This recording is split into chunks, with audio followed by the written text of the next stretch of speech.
The traditional Native American diet was one nutritionists would consider a gold standard, full of vegetables and low in fat, refined sugars, and sodium. But by 1890, the government decreed that Native Americans were not allowed to leave their reservation lands to fish in their usual territories. Instead, they were given government rations of commodities such as flour, lard, and sugar. Nutritionally empty foods became the new traditional for American taste for the only foods that were available to them. Native American diets and food practices have possibly changed more than any other ethnic group in the U.S. Current diet closely resembles that of the U.S. white population. Their diet is poor in quality, high in fats, low in fruit, vegetables, grain, and dairy. The Native Americans' health beliefs are that they believe that illness is caused by an imbalance in the patient's spiritual, emotional, and social environment, in which illness is caused by stress on Indians trying to live in two worlds at one time.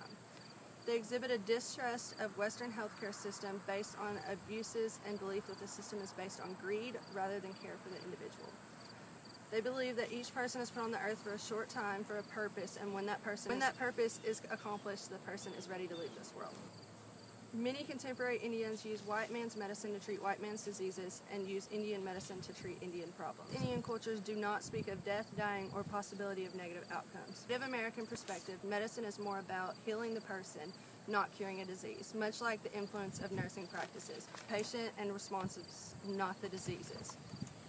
American Indians prefer a group harmony approach to medicinal practices. They practice modesty, non-interference, and emotional control, and non-demonstration of strong emotions. Excess deaths are reported among older American Indians for tuberculosis, diabetes, and cirrhosis caused by alcoholism. Family structure varies from tribe to tribe, including gender roles. From matriarchal structure seen in the Navajo to patriarchal structure, family practices within the Native American culture are very diverse with family practices and traditions, yet despite this enormous diversity, there seems to be a common core value and beliefs that families are extended and often include mothers, fathers, grandparents, aunts, uncles, and cousins. It is not uncommon to have adopted relatives in the household and all living in a very close proximity to one another. The very strong roles for women and families are headed by single mothers of another family or another family adult.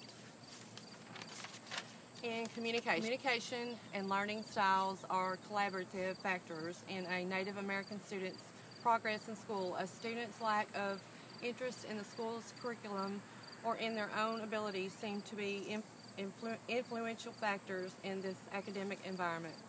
A Native American community leader expressed the Native American communication style as circular instead of the American culture's linear communication style.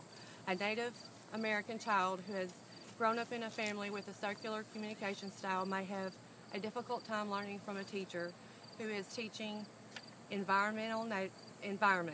Native American students may also encounter difficulties in learning through a lack of connection with the material. Native Americans had various traditions. One big thing was how they picked their names. Names were given and varied significantly between tribes and frequently were determined by their natural environment, animals, and other factors, including the character of a person. We also had these holy men, or medicine men, known as Maya shamans. They had the status of priests. They were healers and performed various rituals for sufferers of an illness. They also did a lot of dancing, which was a means of displaying triumph and joy for weddings and good harvest of corn and fighting and stuff like that. They also had dream catchers, and they were meant to catch bad dreams. Many spiritual beliefs and worshiping practices, but mainly they had this Wakantaka, which is the center of the universe that is everywhere and within every person. This is a belief that part of all Native American customs and includes the Father Sky, Great Spirit Mother, and Mother Earth. Before men and women start their day in the morning, the Master of Life is thanked for their lives on that day. Their belief is in the sacred circle as symbolized by the rotation of Earth, its elements, and the stars around, and is reversed as a connection to the Great Spirit. The Plains Indians believe the Spirit has power over animals, trees and other forms of nature. According to the Hopi Pueblo, power was given to the shaman, who could not only heal the sick, but also interpret the signs of dreams from the spirits. They perform death ceremonies to ensure that the dead have a safe journey to the afterlife.